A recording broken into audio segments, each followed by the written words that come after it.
What's up, guys? Episode 11, the most trash show on YouTube. Basically, a lot of conversations, you hear it on Fox, you hear it on Bally Sports, you hear it on ESPN, you hear all of these sports platforms have these GOAT debates, right? Like, is it Brady? Is it Joe Montana? Is it Jordan LeBron? Is it, Muhammad Ali? Is it Floyd Mayweather? Is it Fedor? Is it, Brandy Couture? Is it, Stipe Miocic? And I want to make this episode because I posted online after Usman beat Colby for the second time that I felt that Usman had passed George St. Pierre for the welterweight UFC GOAT title. I think, that's probably a better place. I'll forgive all that noise. Just trying to get comfortable here. Yeah, man. I think that Usman is the GOAT of a welterweight, and let me explain. I know GSP had 9 title defenses, and I know technically, even though everyone knew, like, Bisping was the legitimate 185-pound champ because he beat Rockhold. Everyone knew the big monster, the big boogeyman in the division at the time was Yoel Romero. Nobody wanted to fight him. Bisping was such a company guy, never said no, took every fight, stepped in on short notice, made weight, never gave anybody problems, yo-yoed up and down early on between, 205 and 185 and eventually settled for 185. So the UFC threw him a bone. They said, all right, who do you want? And so he says, give me Dan Henderson. So, Dan Henderson comes off of a big win over Hector Lombard with this back spinning elbow from hell. It was really weird because I've never seen Dan Henderson look so athletic in my life. And Hector Lombard he was an absolute savage in other organizations. And then something funny happened when he got to the UFC. USADA came into play. He still looked like a freak, like a bodybuilder, like a Yoel Romero type, just tore up from the floor up, man. Just bodybuilder, mini bodybuilder looking build. And, he was a spectacle, and he knocked out Nate Marquardt and had some exciting wins early on and just kind of plateaued after a while. I think probably because he couldn't just juice to the gills and not worry about testing the way he could when he was with Bellator, I believe he was with before the UFC. And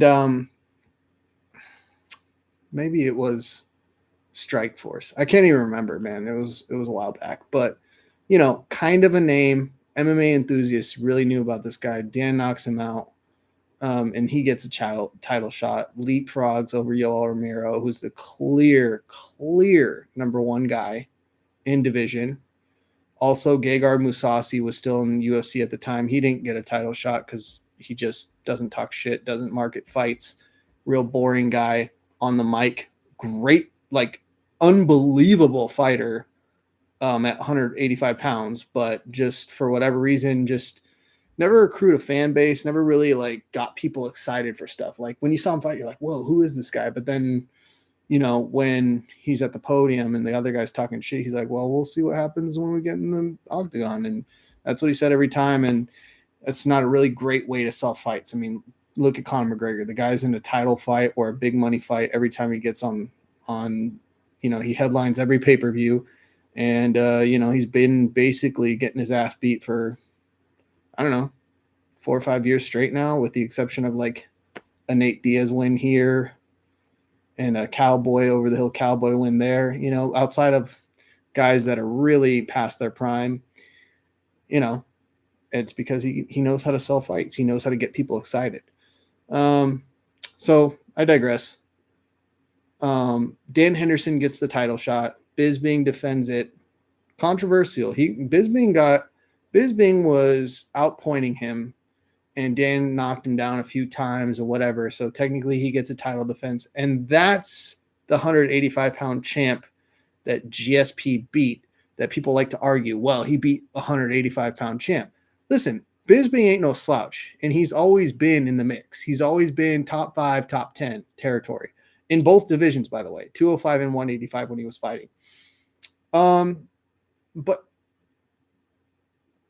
the UFC, I think, Dana White knew what would happen if they stuck Yoel Romero in there against him. And so they threw him a bone. They gave him somebody he wanted to fight. They gave him somebody that they could sell because, Dan Henderson had the infamous Bisping knockout where he knocks him on his ass, does the Superman jumping up and landing on Bisping with his fist first on his face. It's really great. If you ever want to see the most brutal knockout ever, Google Dan Henderson versus Michael Bisping 1 knockout. It's disgusting and it's awesome.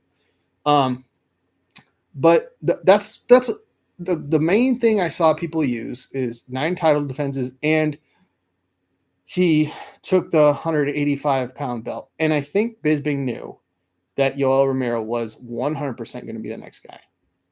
So he gets the belt. He beats Bisping. He takes him down and just grounds and pounds him. And eventually I think he gets a choke, right? And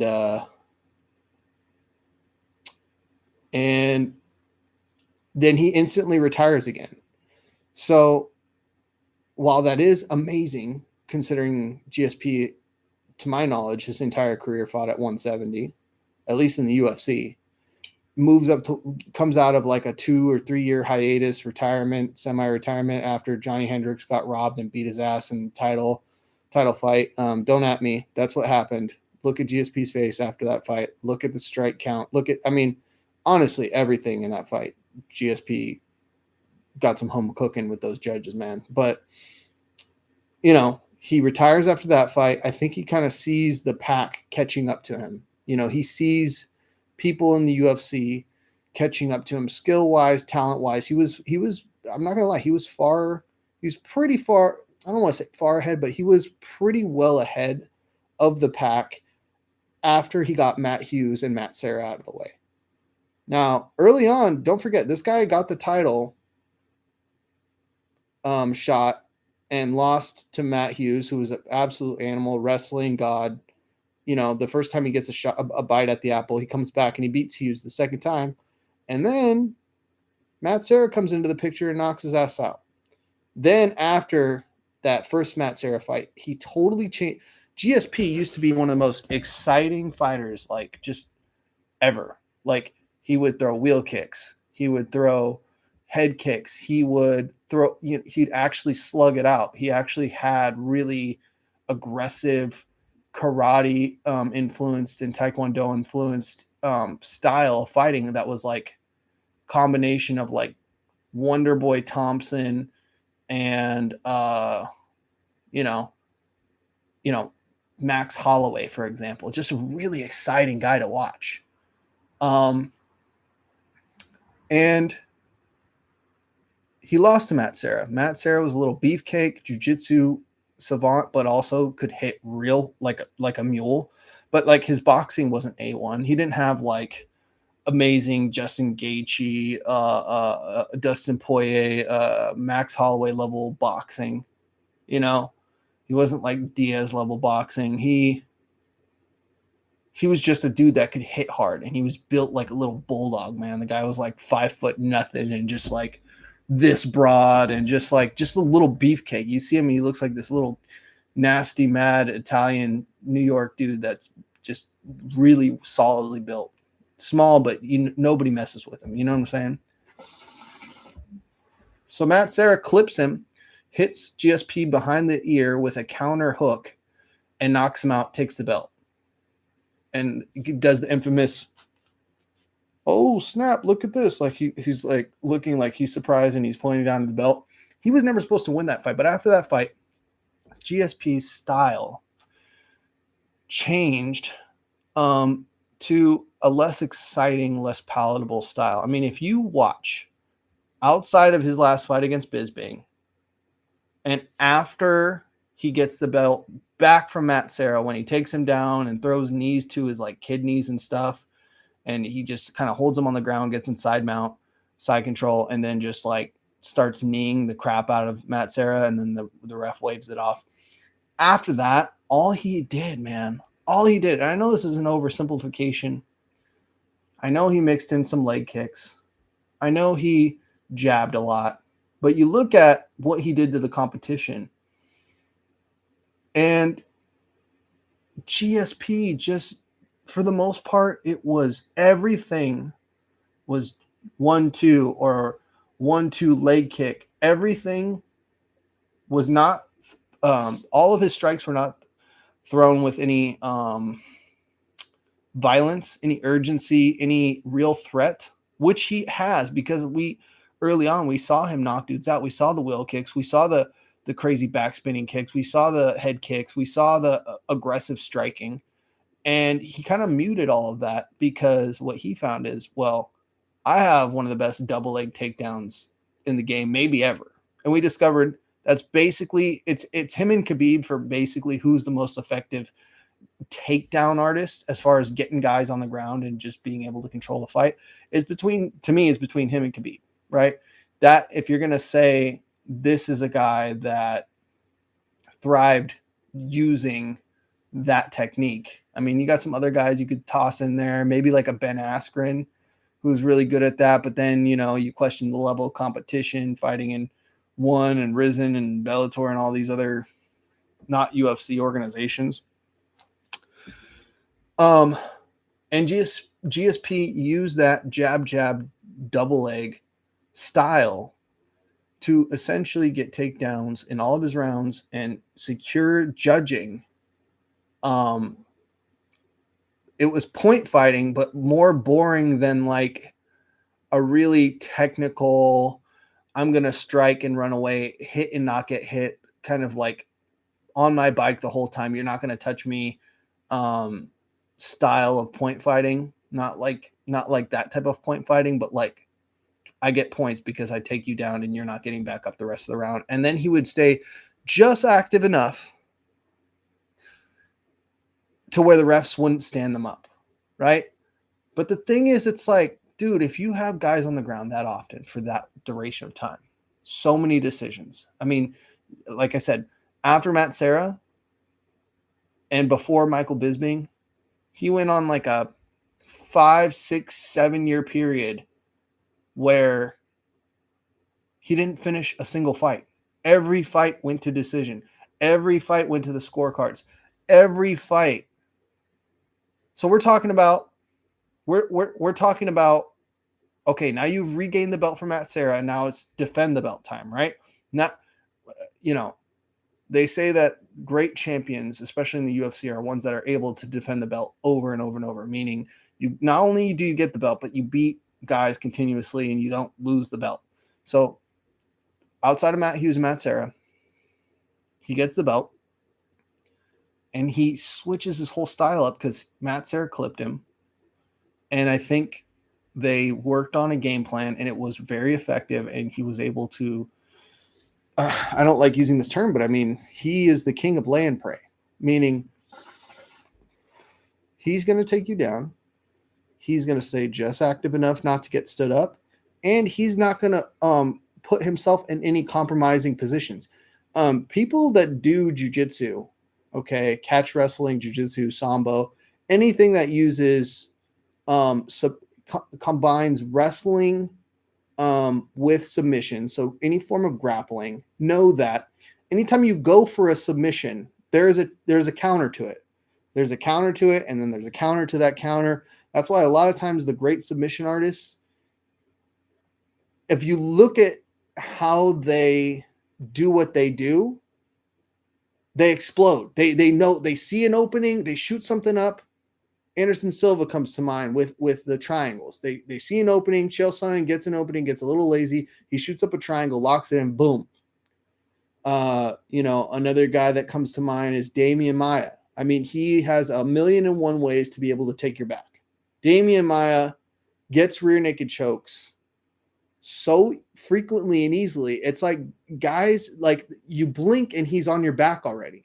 I mean, him versus George Masvidal, when they fought the first time and George lost, this is This is pre-Street Jesus, cornrows and beard George Masvidal. This is when he had like the clean cut and like the mutton chops and all that shit.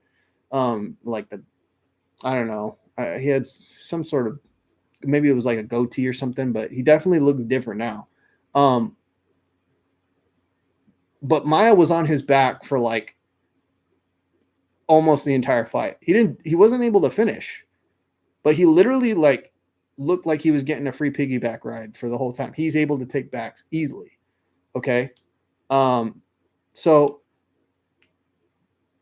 but before I get too far in the weeds here, if you grapple, when you go for a submission and you don't get it, oftentimes you're in a worse position jiu-jitsu wise and grappling wise than you were before you went for the submission.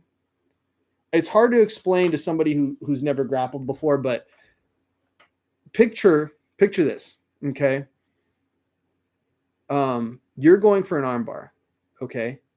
So if you ever watch Ronda Rousey, she's excellent at finding ways to get arm bars, okay? You're going for an armbar, you grab the arm, first of all, you're on the person's side, right? Here's them lying on their back, and here's you sideways. This is usually how it starts. Okay. There's a million ways you can get it from. You can get it from open guard. You can get it from rubber guard. You can play around with triangle. Oh, okay, I didn't get a triangle. Let me switch over. There's a million ways to get it, but like the most basic way is you are on top, they're on their back, sideways like this. You isolate an arm. You grab an arm, okay? And you're still laying on top of them. Now you need to push their head down and throw your leg over their head, right? So when you go back, you're hyper extending their arm like this. Your arm is not designed to bend this way, right? It's only supposed to bend like this, not down here, okay? That's bad for this. That's how you blow an elbow out, okay? But if you don't get it, now think about this. They were on their back. You were on top of them like this. That's a dominant position. Now, when you lay back and try to hyperextend the arm, if you don't get it, they roll out of it. Guess who's on their back now? Because it's you. You're the one that's trying to pull on the arm. They get it free. They shake it out. Now they're on top of you. So GSP knows that, and he never went for submissions, man. I remember the only fight I really remember him going for a submission was against Dan Hardy. And literally it seemed like the whole entire fight he was going for an armbar, but he wouldn't commit. He wouldn't squeeze his legs together. He wouldn't isolate the arm. He wouldn't fully commit to it because he doesn't want to get somebody else on top of him and then able to turn the tides. He was so risk averse. That GSP's greatness is in his ability to game plan and make sure that he outscored his other opponent. But let's be honest, man. Even the most technical, Gracie Baja trained, Ken Rose Muay Thai trained, 10th Planet, Eddie Bravo, whatever specialty trained grappling or specialty trained striking, you can see beautiful striking. That's a lot of jabs and straight punches and getting out of the way. And it's masterful and it looks great. And you could see a lot of grappling and really good transitions and really, great ways to, set up possible submissions or dominant position. But even the most technical guys that can appreciate that, we still buy the pay-per-views to see guys get knocked the fuck out. We still buy pay-per-views to see guys get choked unconscious, or to see arm bars, or to see triangles, or to see omoplatas, or, if what's that dude's name? Can't think of it, but he's like, he goes by like Thug Nasty or something like that, and he does twisters, which is a crazy submission. We love that stuff. We love to see guys tap out. We love to see guys get knocked the fuck out. So if you're considered a great champion and that element of your game is missing, and by the way, it's not like he couldn't do it. George St. Pierre is a world-class grappler. I'm not saying he's not. Also, I strongly believe that George St. Pierre is a world-class striker as well. I mean, we saw it early in his career, but he chose not to do big flashy things. He chose not to go for submissions. He chose not to overcommit to any of his punches ever.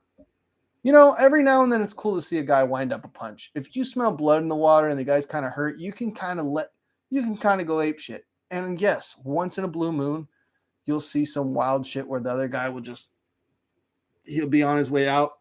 He'll just swing something wild and happen to catch a chin. And then the other guy that had him hurt originally is now the hurt one. I get it. But at the same time, it's like, I know these are mixed martial artists, but they're also fighters. We call them fighters, right? It's called the Ultimate Fighting Championship. So nobody buys a pay-per-view thinking, oh, I really hope to see a master class of black belt level jiu-jitsu and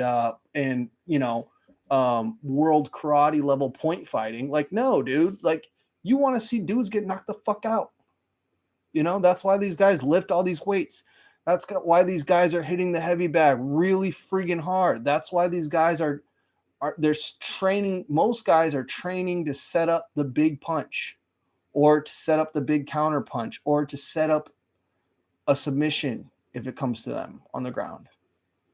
GSP did none of that, man, during his title reign. And to me, Kamaru Usman, if you think about the level of competition,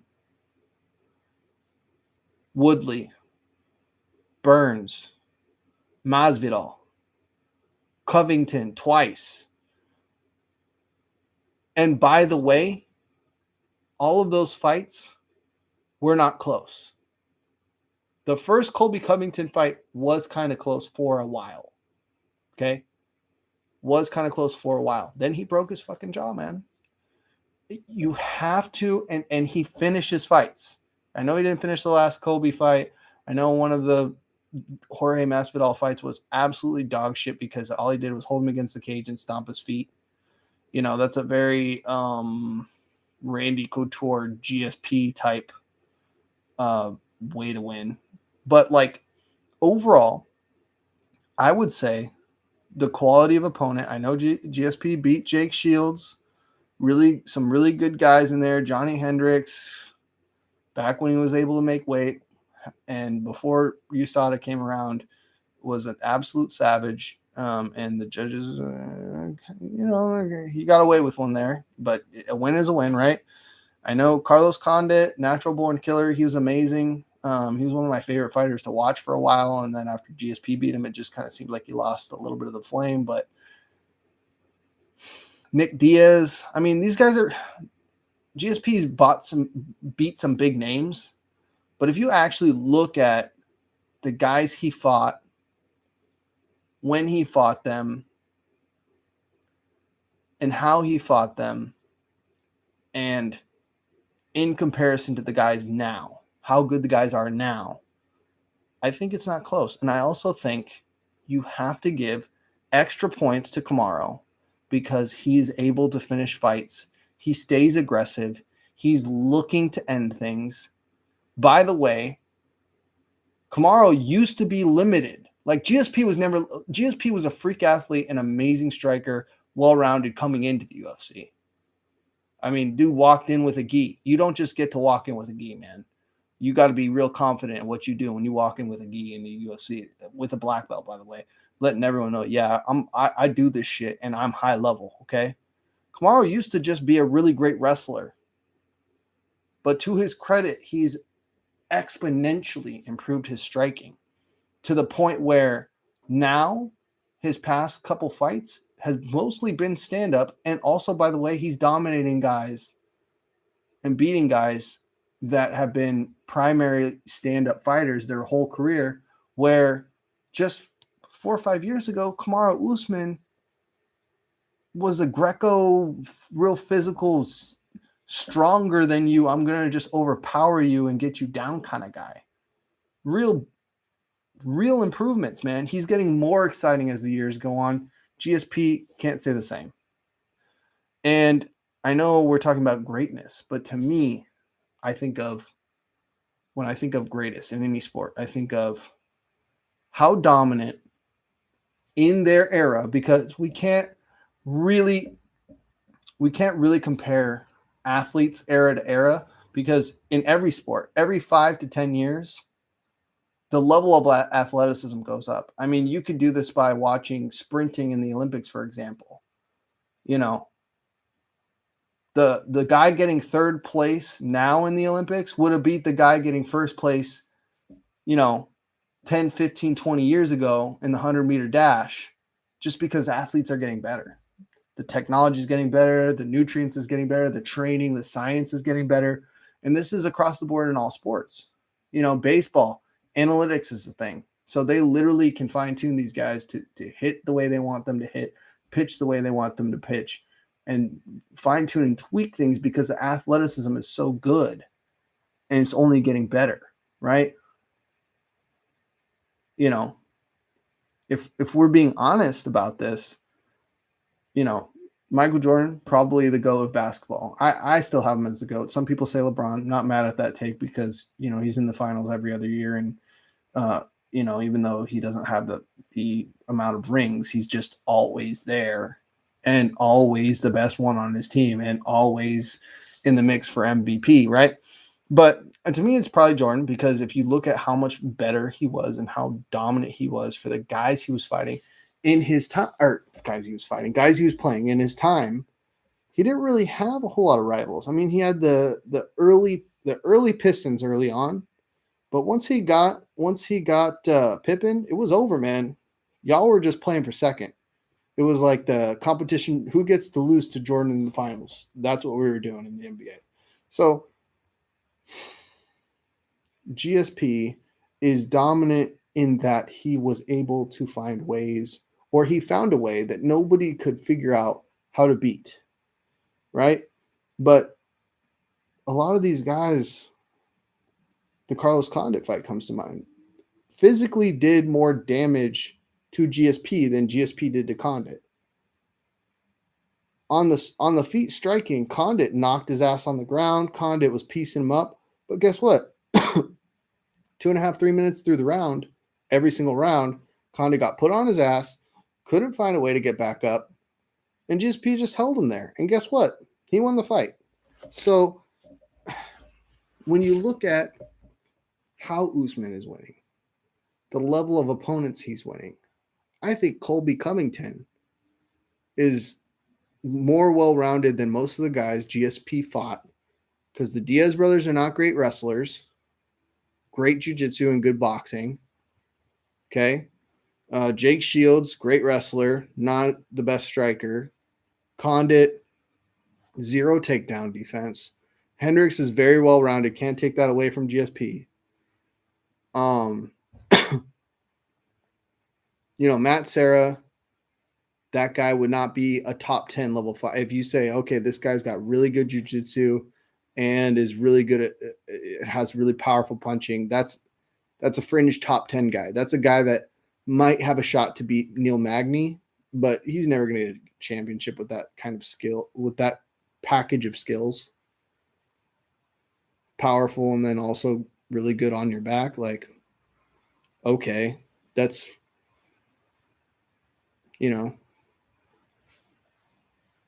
that's like Rosemir Polaris or whatever that loser's name that always held knee bars too long. That's like his kind of style of fighting. That guy wasn't getting championships in the UFC. I think Usman is undeniably the GOAT of 170, man. That's just how I feel. I know he's got less defenses. I know that he's got less accomplishments as far as how long his reign is and yada, yada, yada. But if we're being honest, Tyron Woodley, Colby Covington, George Masvidal, Gilbert Burns, these guys are absolute savages. Absolute savages. And if he beats Luque, I don't want to hear about he beat Bisping. Guess you know what Kamaru Usman would do to Michael Bisping? Hold up. Do you know what Kamaru Usman would eat Bisping's lunch? Eat him up any way he wanted to, man. And I love Michael Bisping. I'm not talking shit on the count. You just knew what that was. Michael Bisping was a scrapper. He had a lot of heart, very talented striker. Improved wrestling actually throughout his career, but initially was absolute ass at wrestling. Um, don't know about his jiu-jitsu, but I don't remember him getting a whole lot of submissions, so I would assume that it's not like world-class level. And I think Kamaru Usman gives him a behind-the-shed beatdown 8 days a week and twice on Sunday. You know what I'm saying? Like, a lot of dudes are beating Bisping. So I don't consider that to be like a champ type Conor McGregor level thing or like BJ Penn level thing where they were able to get championships in 2 weight classes legitimately. I think that, he got it because the guy he knew he could beat in that division happened to have the belt at the time. And they weren't forcing him to fight Jacare Souza, Yoel Romero, Gegard Mousasi. All these guys should have got 100% should have got the shot against Bisping. But, he played ball with the UFC so long that they threw him a bone. They said, hey, you get to defend your belt. If you want Dan Henderson, we'll give him to you. There's a story there. We can sell that fight. You guys have bad blood or history in the past. He's got one of the most legendary knockouts over you all time. It's a revenge fight. He's coming off a win, and yeah, man. That's how GSP got that belt. And then he instantly, he didn't defend it at all. He just kind of got it and said, oh, thank you so much. A lot of people hurt my feelings in the press conference. And that's a terrible French Canadian accent. But I definitely do know he doesn't use H's when he speaks. It's kind of weird. But listen, man, GSP is great. I just think Kamaru passed him with the one guy I thought, well, Colby might have an outside shot of winning because he's tough as nails. He hits like a truck. His wrestling is just as good as Kamaru's. So we'll see. But Kamaru outclassed him. Every time you say there's nobody left, somebody else comes along that's interesting. I think Luque presents a unique challenge because Luque is violent. Luque is very, very fundamental. You always see his hands up here like this.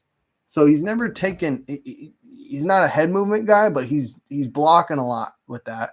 And he's very violent and he's super well-rounded. Great wrestling, good grappling, jiu-jitsu on point, and his striking is sick. So we're going to see with Luque, but I honestly feel like if he beats Luque, they're going to have to start doing the thing that they were doing with Anderson Silva.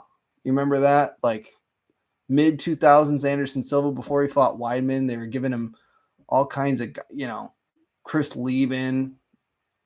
They're really reaching with the guys he was fighting. Can't think of his last name. He had like a Greek last name, but some jiu-jitsu guy that was like a 4-fight win streak in the UFC, a bunch of submissions. They threw him in there and it was just awful. It was him lying on his back saying, hey, come, grapple with me. And Anderson just walked away. Yeah, they didn't know what to do with him after a while. They're just throwing anything at him because they had to. Same thing with Demetrius Johnson after a while. Eventually Henry Cejudo that was a questionable win, but they didn't know what to do with him either. They just kept throwing the same 3, 4, 5 guys, and they said, what can we do, man? These are the guys we have, and they just can't beat him. And I think Kamaru's on the verge of doing that. If he gets Luque out of here, I know Kazmat Chimaev, everyone's big hype train around that. I just don't see it. I don't see Kazmat being able to beat Usman. I'm sorry, that's not going to happen. And I think you have to go Luque. But if he beats Luque, there's no argument to me for GSP anymore. If you're just going to stand on, he defended the belt 9 times. I'm not diminishing that. Like, that's a great accomplishment, but at the same time, man, you got to be violent, you got to be dominant, you got to finish fights, man. If the judges are giving you every single win you have that's significant, I don't know, it's kind of lame. It doesn't give you a good final, you know what I'm saying? Like, just closure on fighting, people want to see you end the fight. People want to see you knock a guy out. People want to see you tap a guy out. People want the ref to jump in and save this guy from you because you're such an animal. Nobody wants to go to the judges' cars and then we could talk about it in the barbershop the day after about how so-and-so got robbed. That always sucks. So the reason I just thought of that kind of whole conversation was, put a comment on Facebook. I said, I feel that Kamaru passed GSP, and everyone's, oh, you don't know what you're talking about. You're a casual. By the way, quick side note, the next person who gets online and calls somebody else a casual fan because they have a different opinion than you, you're a fucking idiot. Okay, you need to stop it. Honestly, calling somebody a casual, like half these guys are probably like have beer guts and like scratching their balls and saying, oh, he should have done this on TV. None of them, they've been to like one jiu-jitsu class and they think they're an expert now. They've watched like, 100 hours of UFC fights and they think, oh, I know how to do shit or I know what I'm doing. No, bro. Listen, there are people that definitely know more than me, okay? But I've done years of jiu-jitsu. I've done years of Muay Thai. I've done years of boxing. I've done years of, I've been a mixed martial artist. Amateur level, of course. I'm not saying I'm pro, but like, I know I've trained, man. So I kind of know what I'm looking at when it's on TV. And it's also an opinion. If you think GSP is better, great, good for you. But don't get on it there and call people casuals, man. But it was a hot button topic. A lot of people, I didn't even think it was that controversial. I thought people were like, well, yeah, I mean, that's kind of seems like the thing. Usman is just dominant. But that's the beauty of sports. You can debate anything, man. You can debate boxers, God, dude. Old white guys love to tell you how great Rocky Marciano was. You know what I'm saying? And like everybody born after like 1960 says Muhammad Ali. And a lot of younger people will tell you Canelo or they'll tell you Floyd or they'll, and people go round and round and argue. And people that were born in like the 80s think Tyson is God. Like, I don't know, bro. Like, they're all great to me. I just enjoy it. I personally just feel that this one's better than GSP. So let me know what you think. Tell me how trash I am. Love you guys. And yeah, man. Stay tuned. Thanksgiving coming up. I don't know what I'm going to do next. I'm definitely itching to get one of my boys in here that has a cool story to tell. I've met a lot of interesting people lately that said they'll come on, but you know how that goes. We'll see how that shakes out. Either way, we're going to keep the content coming. We're going to keep the show the most trash show on YouTube. And yeah, we are out of here. Usman's the better than GSP.